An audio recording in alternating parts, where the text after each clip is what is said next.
Французские фиалки чувашским самбисткам к лицу. В Тулузе завершилось молодежное первенство Европы по самбо. 2 золотые медали в актив сборной России принесли воспитанницы Республиканской федерации самообороны без оружия Вера Лоткова и Регина Миндубаева. За событиями, развернувшимися на ковре муниципального дворца спорта, следил наш коллега Вячеслав Ильин. Молодежное первенство Европы собрало под эгидой континентальной федерации самбо 23 команды Старого Света. В течение 3 дней на ковре дворца спорта Тулузы спортсменам предстояло разыграть 40 комплектов наград в юношеской и юниорской возрастных группах.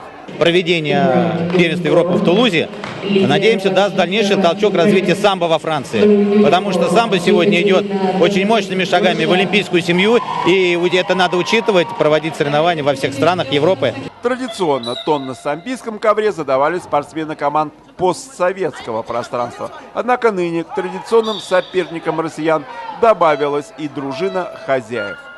Я хотел бы, чтобы мы выиграли 1 золотую медаль, 2 или 3 серебряные и бронзовые медали. Я считаю, что в целом 5-6 медалей будет замечательный результат. Французские девушки серьезно подошли к турниру. В этом убедились воспитанницы республиканской школы самбо, члены сборной России Вера Лоткова и Регина Миндубаева, заявленные в категориях до 48 и 64 килограммов соответственно. Подопечный тренера Республиканской школы Олимпийского резерва по самбо Сергея Пегасова на пути к золоту европейской пробы успешно преодолели не только французский кордон.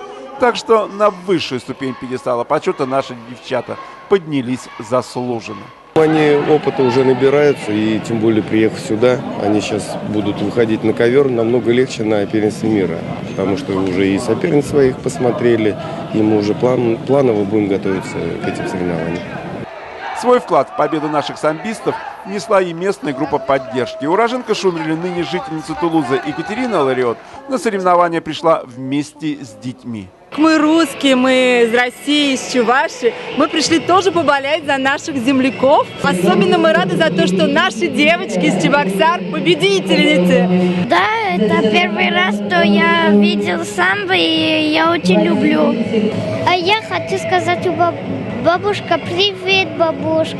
По итогам молодежного первенства сборная России одержала безоговорочную победу, завоевав 3 Кубка Старого Света из 4 возможных. Самбийский ковер Тулузы оказался счастливым для сборной команды России. Что ж, будем надеяться, что удача будет сопутствовать и сборной команде России по футболу. Из Тулузы Вячеслав Ильин, Вести Чуваша.